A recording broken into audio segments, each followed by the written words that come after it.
Hi hello welcome back to my channel హనుమానస్ YouTube channel. ఈరోజు మనం అంజద్ గారు రాసిన చిలిపి మాలతి అనే కథను చెప్పుకుందాం. అది చలి రాత్రి.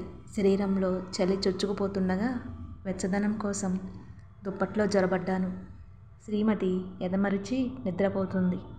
చదువుతూ నిద్రపోయే ఆమె అలవాటును గుర్తు చేసుకుంటూ బెడ్ ల్యాంప్ ఆర్పేశాను. పడక గదిలో కొన్ని క్షణాల వరకు చెమ్మ చీకటి, కండ్లకెదురుగా ఏదీ కానరాకుండా. ఆ తర్వాత చుట్టుప్రక్కల దేదీప్యంగా వెలుగుతున్న స్ట్రీట్ ఫ్లోర్ సెంట్ విద్యుత్ దీపాల వెలుగు ప్రాక్కుంటూ అద్దాల కిటికీల్లోంచి దూరిపోతాయి.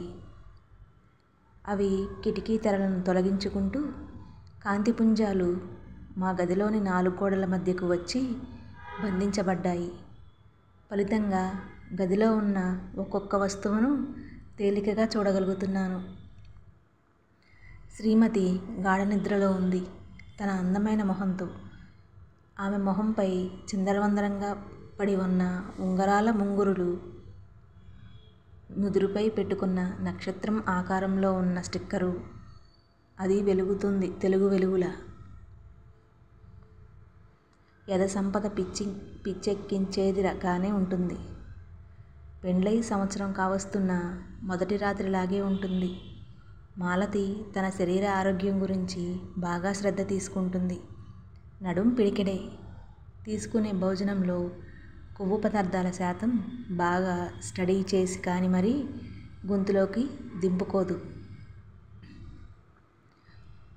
ఆ మధ్య నీ బొడ్డు చూస్తే పట్టపగలు కూడా నాకు పిచ్చెక్కుతుంది అని అంటే ఆ రోజు నుంచే నాకు బొడ్డు కనిపించకుండా చీర బయటతో కప్పేసుకొని ఆదివారాలతో సహా పండగ రోజుల్లో ఇంట్లో ఉంటే నా నుంచి తప్పుకుంటూ తిరిగేది.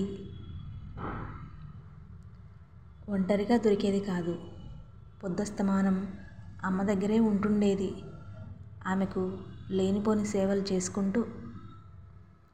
నా శ్రీమతి మా అమ్మ తలలో నాలికైంది. నేనేమో నా నాలికలోంచి శృంగార రసాన్ని జారవిడుచుకుంటూ కాలుగాలిన పిల్లిలా. నేను తగిన సమయం కోసం ఇంట్లో తిరుగుతూ ఉంటే తనేమో నన్ను తన దారిలో అడ్డు వచ్చిన నల్లపిల్లిలాగా చూసేది. అమ్మ ఓ కంట మా ఇద్దరి వ్యవహారాన్ని కనిపెట్టిన చిరునవ్వులతో తన మొహాన్ని కొంగులో దాచుకునేది.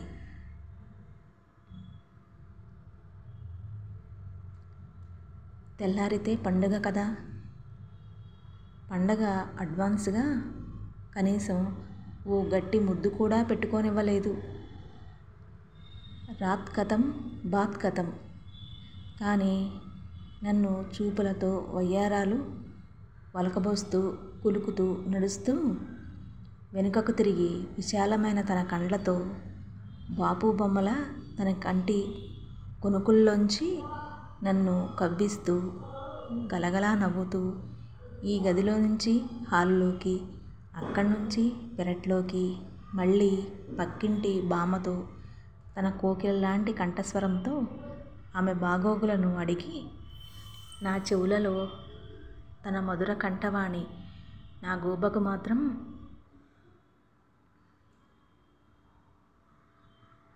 ముద్దుల వర్షం కురిపించేది.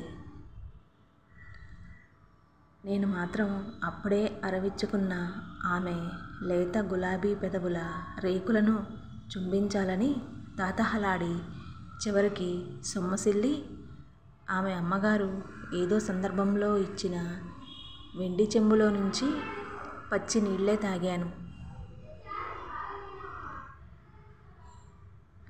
మనకు పెండ్లి అయ్యిందిగా.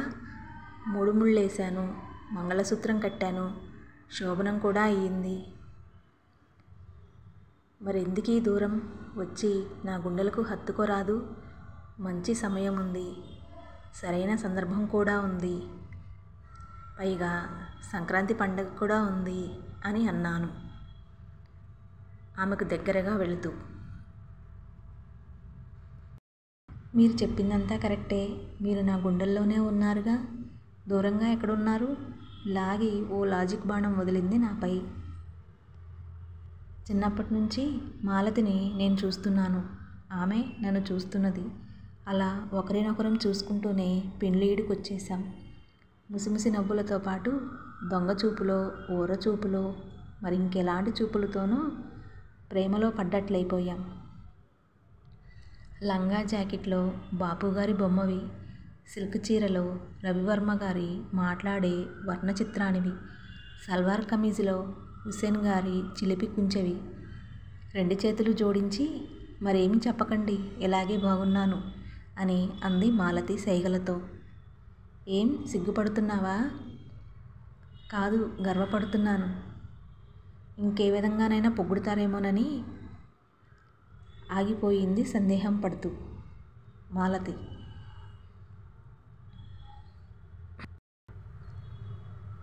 అసలు విషయానికి ఇంకా రానిదే అలా వంకలు తిరిగిపోతావెందుకు? నాలో చిలిపి కృష్ణుడు పిల్లన గ్రోవి ఊదాడు.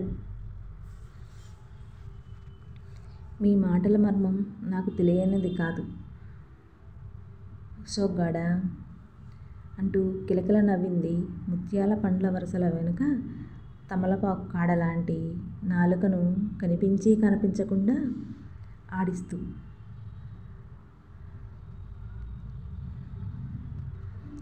నేనేమి చెప్పబోతున్నానో అప్పుడే పసిగట్టి పర్షియన్ లాంటి తన ముక్కును ఎగరేస్తూ మీకిష్టమైన మల్లె మొగ్గల మాల తురుముకోవడానికి వేళ అయింది అని అంది నాటక పక్కీలో మాలతి.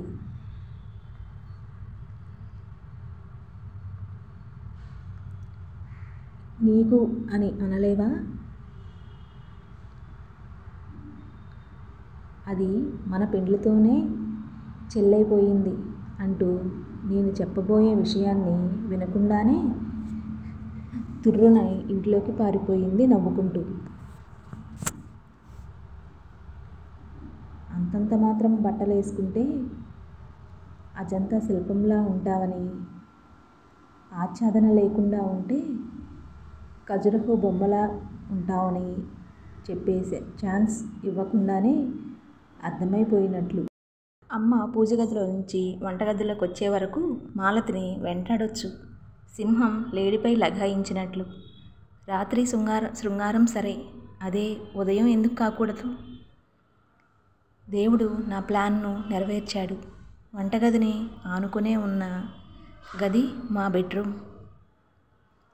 మంచినీళ్ల కోసమని వంటగదిలో ఉన్న ఫ్రిడ్జ్ని తెరిచి గాజు సీసాలో నుంచి గ్లాసులో నీళ్లు పోసుకుంటున్న తరుణంలో వెనక నుంచి కాళ్ల సవ్వడి లేకుండా అమాంతంగా మాలతిని కరిచి పట్టుకున్నాను. ఆమె అమ్మా అనే నోరు తెరవకముందే ఓ చేత్తో ఆమె నోరు మూసి, నా దప్పిక తీర్చందే నీ దప్పిక నేనెలా తీర్చుకొనిస్తాను అంటూ 2 చేతుల్లో బంధించి గప్చిప్గా మా బెడ్రూంలోకి ఎత్తుకొని పోయాను మాలతిని.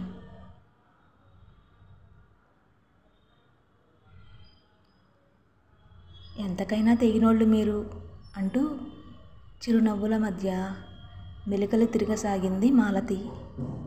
చూశారు కదా, విన్నారు కదా, చిలిపి మాలతి కదా. మీకు నచ్చినట్టయితే ప్లీజ్ లైక్ చేయండి, షేర్ చేయండి, సబ్స్క్రైబ్ చేయండి మా ఛానల్ని. Thank you.